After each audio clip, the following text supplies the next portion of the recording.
Pessoal, tudo bom? Estamos de volta para mais um Kiné Insight e dessa vez a gente, nesse Kiné Insight, decidiu atacar um tema fundamental para o Brasil, que é o tema do fiscal, que tem gerado todos esses problemas que você deve estar vendo na imprensa mais recentemente, mas resolveu atacar esse monstro de frente e tentar entender todo o histórico, todos os problemas envolvidos, para que a gente possa chegar na situação atual e entender, né, por que esse problema fiscal do Brasil se provou tão enraizado e tentar discutir um pouco quais as possíveis soluções para as dificuldades que vivemos no momento. Qual foi a analogia que a gente foi buscar?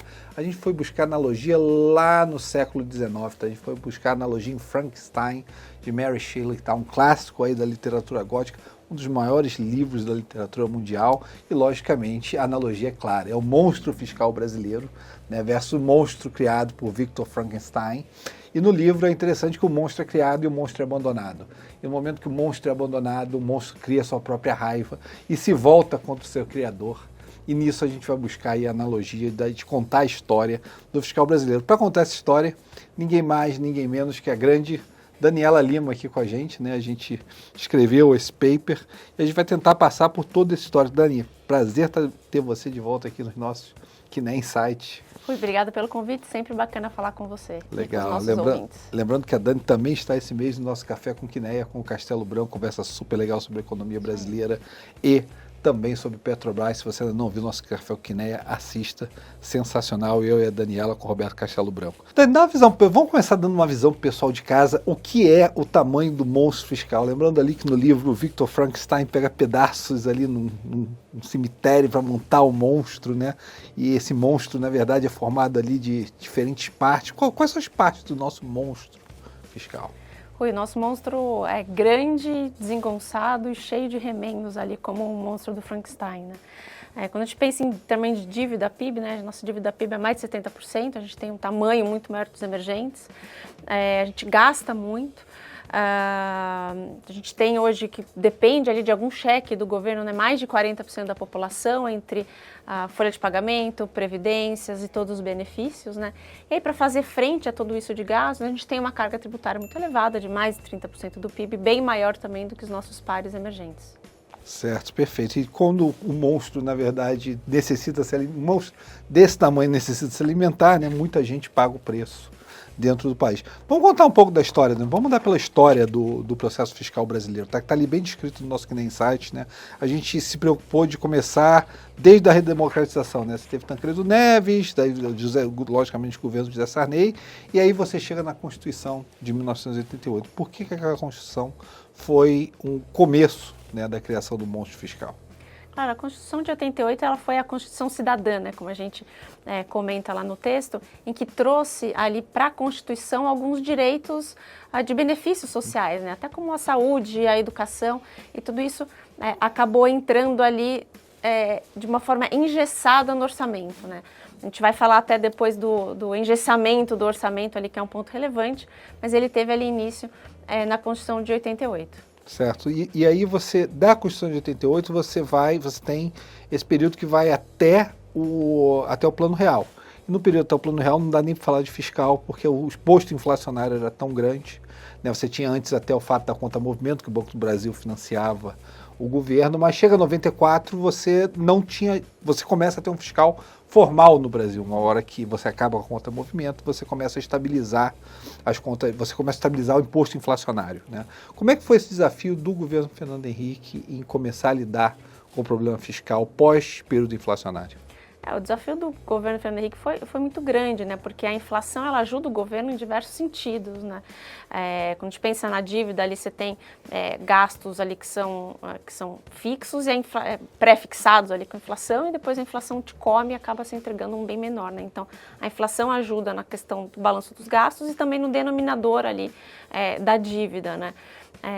Mas a partir do momento assim, que você tem a inflação controlada, você tem um desarranjo ali, um descasamento fiscal, né? O Fernando Henrique veio com algumas medidas, com privatizações para ajustar e ajudar no fechamento da conta, né? Você teve Vale naquela época. Você teve Vale, você teve Telebrás, você teve diversas privatizações que ajudaram a encher o caixa do governo para fazer frente ali à necessidade de fechar a conta, né? E uma vez que todas essas grandes empresas, né, já foram vendidas, né, o governo começou a avançar na base tributária, né, ou seja, ele começou a ir onde o pessoal tinha dinheiro, né, então tanto nas pessoas quanto nas empresas, aumentando a alíquota e a carga tributária do país. Foi ali o começo do processo em que gradualmente a receita do governo em relação ao PIB começou a crescer, um fator que nunca parou até os dias atuais, né? O Fernando Henrique também fez um ajuste fiscal do lado da despesa. Eu me lembro que meu pai é funcionário público e odiava o Fernando Henrique, né? Como é que foi o ajuste aí do lado da despesa e que posição fiscal que ele passou para o governo Lula? O Fernando Henrique passou uma posição fiscal até relativamente saudável ali, né? A gente estava ali com superávit primário saindo ali do governo do Fernando Henrique, parte desses ajustes das despesas e também bastante parte ali do ajuste da receita, né? Então, o Lula 1, ele herda um governo, ele herda das contas públicas, né? Apesar de algumas rigidez já existentes, ele herda as contas públicas ainda com uma dívida PIB relativamente ok, não crescendo de uma forma muito elevada, e também com um superávit primário. Perfeito. E aí você começa a ter o período virtuoso brasileiro, né? Foi um período de forte crescimento do PIB, com forte crescimento do PIB vem forte crescimento de receita, e com forte crescimento de receita, Brasil sendo Brasil, forte crescimento de despesas, né? E esse foi grande parte do histórico do governo Lula, em que o crescimento de receita permitia que o crescimento de despesas acontecesse sem que houvesse um problema maior fiscal no Brasil naquela época. E você vai levando esse processo em Lula 1, Lula 2, né? Você teve também muito crescimento de crédito naquela época, né? Consignado, né? Que ajudando o Brasil a crescer. Imobiliário também, que teve toda uma reestruturação. Boom de commodities, Brasil Olimpíada, Brasil... decolando ali na capa. Mas Dani, depois de todo esse processo virtuoso do governo Lula, né? Na transição para o governo Dilma, a gente começa a ver problemas começando a aparecer, o problema fiscal brasileiro sendo realmente discutido de maneira mais séria da primeira vez. Qual foi essa transição Lula-Dilma e como esses problemas começaram a aparecer? A gente fala muito assim da crise da Dilma, né, do problema que a gente teve no governo Dilma, mas a origem do problema do governo Dilma veio um pouco ali no final do Lula 2. No final do Lula 2, a gente já não tinha mais o boom de commodities e a gente começou a ver um crescimento mais fraco e o governo tentando estimular o crescimento via empresas públicas, via BNDES. Nova matriz econômica. Exatamente. E a Dilma entra com um programa ainda mais amplo ali de dobrar a aposta no fiscal para tentar estimular o econômico com a nova matriz econômica, né? E também juros sendo cortados pelo Tobini, né? Não, exatamente, foi todo um pacote ali, né, de nova matriz. A gente teve, do ponto de vista do Banco Central, cortando juros de uma forma tecnicamente questionável para estimular a economia, então esse foi um ponto. A Dilma, ela diminuiu a base tributária, né? Ela diminuiu o quanto ela arrecadava das empresas, que a gente chama de gasto tributário, né? Então, se a empresa deveria pagar uma alíquota de 20%, ela reduzia aquela alíquota para a empresa para tentar estimular a contratação, tentar estimular investimento, né? Então, esse gasto tributário, ele saltou ali dos seus 2% para quase 4% do PIB. Então, ela, além, né? Então, você teve ali o monetário tentando estimular, você tentando estimular a economia via benefício tributário e, ao mesmo tempo, aumentando os gastos com benefícios sociais, com transferências para as famílias e reajuste do salário mínimo, né? Então, ela tentou ali nas 3 frentes, em todo onde ela tinha poder de atuação, em estimular a economia, levando aí a nova matriz econômica. E aí chegou no momento, né, em que o risco fiscal estava muito elevado e gerou um estresse no mercado bastante também o Brasil estava desacelerando muito naquela época, né? Você teve os commodities reverteram, né? Você teve os problemas na China, o boom de commodities do governo Lula virou o estouro dos commodities dentro do governo Dilma. Você já tinha estendido o crédito da pessoa física, que foi o crédito geral da economia, que foi um dos grandes propulsores do governo Lula. Parece que todas as alavancas da economia brasileira que pudessem ter sido puxadas já tinham sido puxadas. E o que se teve no governo Dilma foi você estourar, né, as capacidades brasileiras fiscais, estourar os estímulos monetários, e isso gerou também, do governo Dilma, uma inflação em que começa a incomodar, né? E daí a gente começou a discutir no governo Dilma, eu lembro bem daquela época, a gente começou a discutir um conceito chamado dominância fiscal. Você pode explicar para a gente o que é a tal da dominância fiscal que, mesmo hoje em dia, a gente volta a conversar? Claro, né? Quando a gente pensa no fiscal, né, a gente está sempre pensando na sustentabilidade da dívida, né? Então, a gente está pensando na dívida PIB. E o que são os determinantes dessa sustentabilidade, né? Quanto que o governo gasta menos arrecada, ali o seu déficit primário do governo, o quanto ele paga de juros, porque você está fazendo uma dívida, tem uma taxa de juros incidindo sobre essa dívida, né? A inflação e o crescimento, né? Quando a gente está falando de dominância fiscal, a gente está pensando naquela situação em que o Banco Central precisa aumentar os juros para combater a inflação, mas isso ao mesmo tempo te gera um aumento de dívida muito grande que te questiona ainda mais a sustentabilidade fiscal. E você tem que subir mais juros. E aí você tem que subir mais juros porque o câmbio depreciou, porque essa sustentabilidade está sendo questionada, né? Então chegou-se a cogitar ali a possibilidade se a gente estava ou não em dominância fiscal, né? Então a gente estava ali na situação da Dilma com muitas amarras, né? O cenário externo desafiador. Aqui dentro, né, ao momento, quando o cenário externo está desafiador, o que você faz? Você faz a sua lição de casa, tenta deixar a casa arrumada, para quando a economia lá fora voltar a crescer, você também ter possibilidade de crescer, né? E a gente não só não fez essa lição de casa, de arrumar a casa, como a gente bagunçou toda a casa durante todo aquele período, né? Então, gerou um estresse bem grande. E aí no Brasil, se você tem inflação e você não tem crescimento, você tem risco de impeachment. E você teve o impeachment da Dilma naquele período, e você entra num governo de forte ajuste. Parece até que no Brasil, a gente já sabe disso, né? Para você ajustar alguma coisa, você precisa de uma situação realmente de crise. Naquele momento, você tinha o risco de dominância fiscal, as pessoas ficaram realmente assustadas, você teve a maior recessão do país ali desde a década de 30, talvez uma das maiores recessões que um país já passou em tempos que não sejam de guerra. E aí você entra no governo Temer, que foi um governo que teve que fazer ajustes. E como é que foi tentar dominar esse monstro fiscal no governo Temer? Bom, o governo Temer foi um governo bastante interessante, Rui, porque a despeito da baixa popularidade dele frente à população, ele tinha uma grande capacidade de articulação ali com o Congresso. E dada a necessidade, né, como você bem comentou, a gente parece que só faz ali a lição de casa quando a situação se impõe, quando é altamente demandado. Ele acabou implementando diversas reformas, a gente poderia ficar aqui um episódio inteiro falando só das reformas do Temer, mas falando particularmente dessa do fiscal, para endereçar e tentar domar o monstro, foi a criação do teto de gastos. E é super interessante essa analogia do monstro com domar o monstro, né? Porque o teto de gastos, ele traz um conceito diferente, que é colocar ali regras do campo, né? Então, como se a gente estivesse jogando futebol ali, sem delimitação do campo. Então, a bola poderia ir para qualquer lugar. O governo Temer, ele traz ali uma regra, né? Então, olha, os gastos, eles têm que crescer numa determinada taxa. E que taxa que é essa? Os gastos, na regra do Temer, só cresceriam a inflação. Então, o governo, para tentar ali fazer frente a todas as despesas públicas dele, ele tinha que ficar dentro desse campo. Então, ele teria que endereçar as despesas de alguma forma, tal que o total das despesas não somassem mais do que o crescimento, né, da despesa passada, mais a inflação. E isso, na verdade, foi uma grande revolução no fiscal brasileiro, né? A gente conseguiu saiu da dominância fiscal, da conversa de dominância fiscal, e levou um tempo, pela primeira vez, nunca antes na história do país, né, a gente conseguiu crescer despesas de maneira tão controlada no Brasil, até que a gente bateu na pandemia de 2020.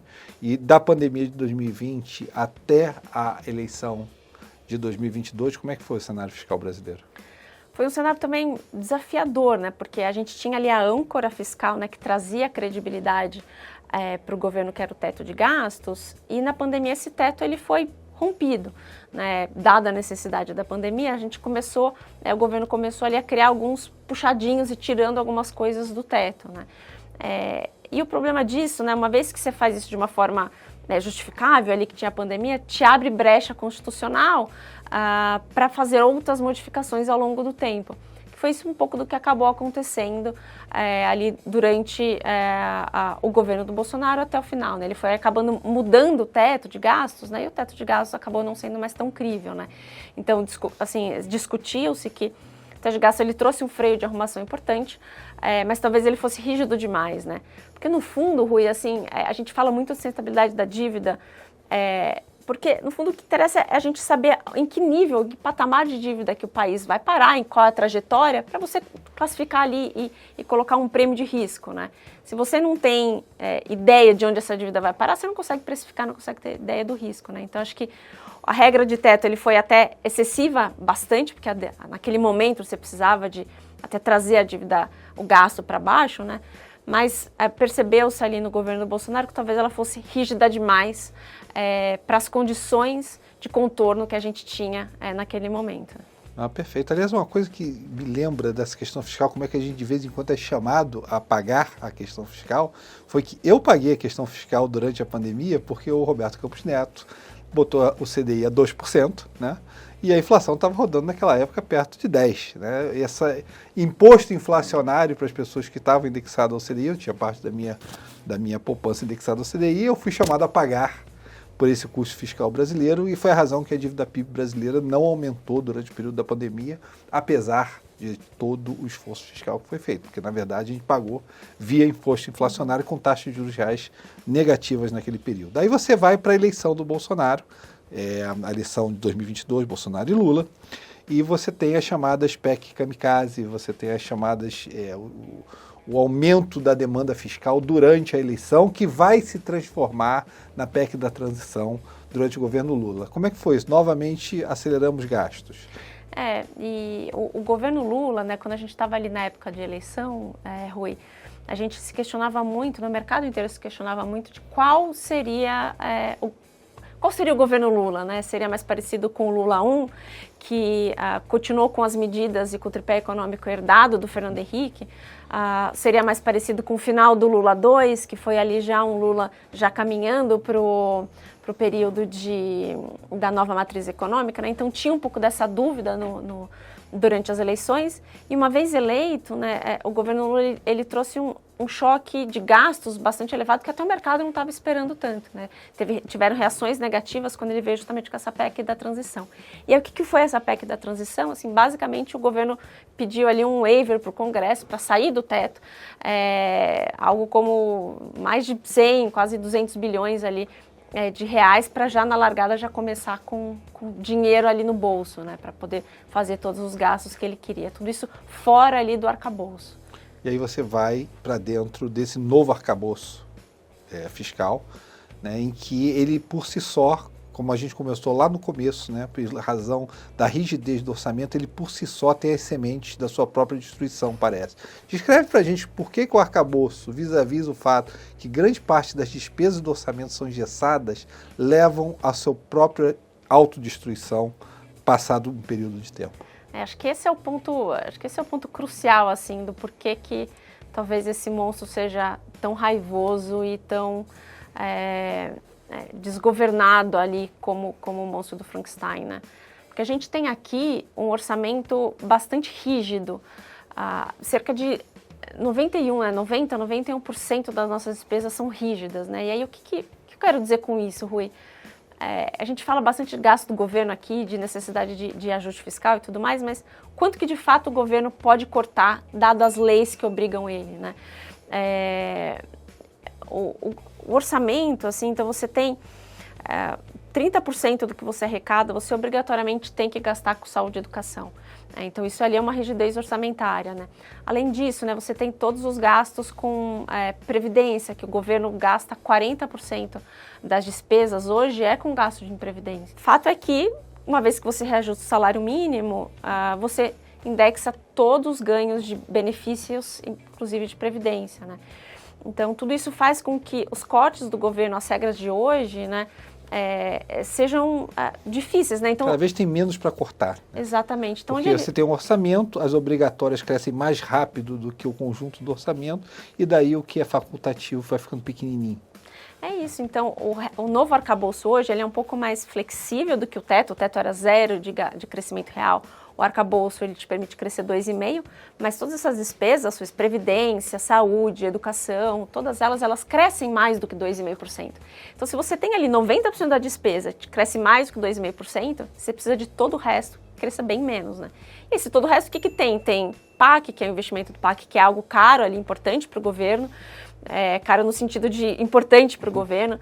Você tem alguns benefícios, você tem toda emendas parlamentares, você tem toda a máquina pública, universidades e por aí vai, né? Então, esses gastos que são passíveis de corte não necessariamente são tão triviais assim de serem cortados. E ninguém quer cortar, né? Porque tem interesses eleitorais, claramente. Exatamente. Nesses gastos, né? Então, dentro ali do teto do teto do Temer e também do novo arcabouço do Lula, tem ali a semente que se você não reformar esse teto, o piso vai cada vez subindo.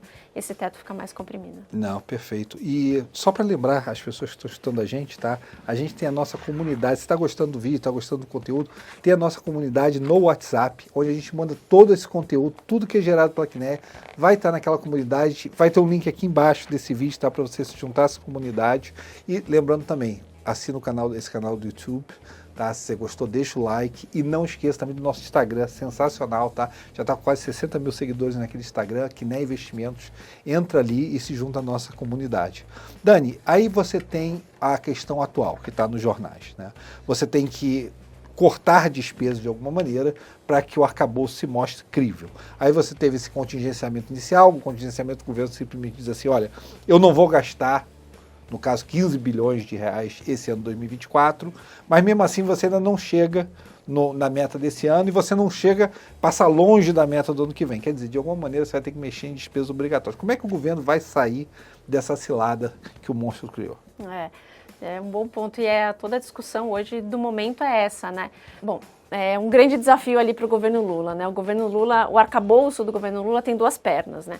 A perna do teto de gastos, que é uma perna mais rígida, que obriga o governo, né, a não crescer gastos mais do que 2,5% em termos reais. Ele comete um crime de responsabilidade se ele crescer mais que 2,5% real e está passivo de impeachment e o governo não quer ir por esse caminho. E uma outra regra, que é justamente a meta fiscal. Essa é um pouquinho mais frouxa, porque ele pode pedir para o Congresso para mudar a meta e tudo mais. A meta depende do quanto você arrecada, menos do quanto que você gasta. O teto é mais o gasto, e aí depende menos ali de criar receitas do nada, né? Voltando então para a sua pergunta, né? Como que o governo equaciona esse problema fiscal? Ele prometeu os 15 bi de contingenciamento esse ano. Com isso, na nossa visão, ele consegue cumprir uma das etapas, que talvez seja a etapa agora mais importante, que é do teto de gastos. Mas a meta é um pouco mais difícil, porque a arrecadação dele não está vindo conforme ele esperava, que era o CARF, né?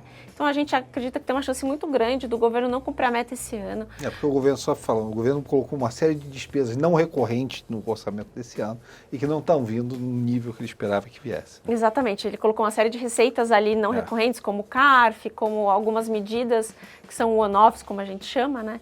Que não estão vindo tanto, né? E para dentro, assim, então para cumprir a meta a gente acha que é um pouquinho difícil.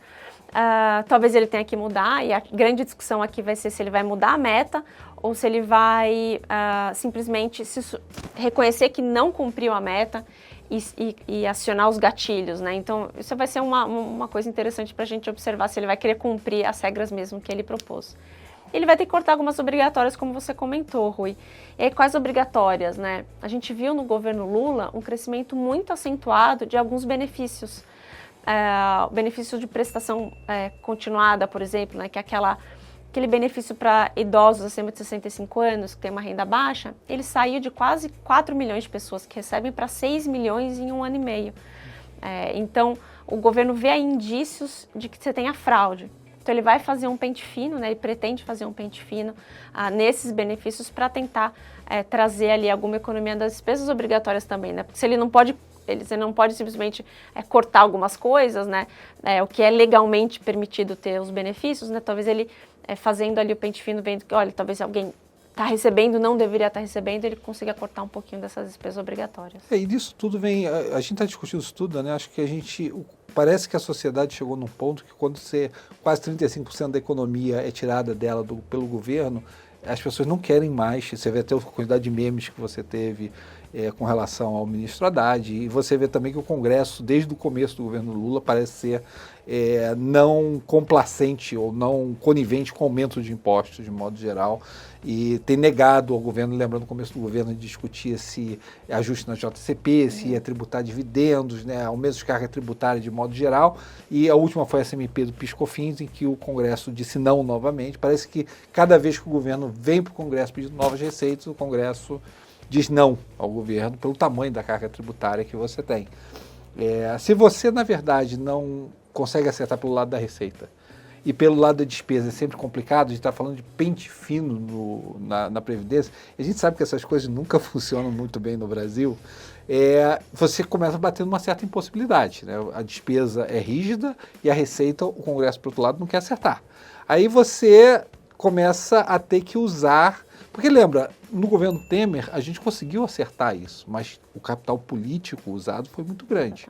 Né? O presidente Temer teve 5% de popularidade. 5% de popularidade. Né? Eu nem sabia que era possível ter uma popularidade tão baixa. Coitado, eu acho que era um dos únicos caras que dava apoio era eu, mas 5% da população dava apoio ao Temer. E para a gente sair disso, a gente vai novamente ter que passar por um processo que o presidente da República coloque seu capital político em jogo? Rui, acho que sim, né? No fundo esse problema é um problema difícil de ser resolvido, né? Se fosse fácil, a gente não estaria discutindo aqui, já teria sido feito, né? Então, no fundo, assim, para você equacionar essa questão, você vai precisar de capital político, porque você tá falando, né, de mexer em despesa obrigatória, de talvez reduzir o quanto que é gasto em saúde e educação, para justamente tentar melhorar a eficiência do gasto, né? Não é o que você gasta, mas como você gasta, né? E a gente tem dúvidas, né? Acho que há dúvida se neste governo há disposição para você mexer em temas e assuntos tão sensíveis assim, né? O próprio presidente Lula atualmente, ele tem falado que não está disposto a mudar essas questões da desvinculação, né? E aí o que faz a gente questionar justamente a sustentabilidade do teto, do arcabouço do governo Lula, né? Porque o teto ali do 2,5%, esse ano o governo conseguiu cumprir, o ano que vem, fazendo algum ajuste, talvez ele consiga, mas chega em 2026, Rui, pelo teto, você não vai poder crescer muito a despesa. E é um ano eleitoral. Então, fica muito mais difícil para o governo no ano eleitoral fazer ajuste fiscal, né? Esse governo inverteu a lógica do ciclo eleitoral. Normalmente você faz ajuste fiscal no início do governo, que você está com um bom capital político e longe da eleição. E o governo optou por fazer o contrário. Primeiro gastar no início do governo e fazer ajuste fiscal no final do governo. Então, esse problema fiscal a gente está discutindo agora, a gente acha que a gente vai continuar discutindo aí por um bom período de tempo. E Dani, o mercado logicamente não é bobo, né? O mercado olha para 2026, sabe que é um ano de eleição. Já sabe que 2025 é difícil, 2026 é ano de eleição. E aí olha para a última eleição e vê o que aconteceu com o fiscal na última eleição e, novamente, qual é a necessidade fiscal para que o atual governo tente a sua reeleição.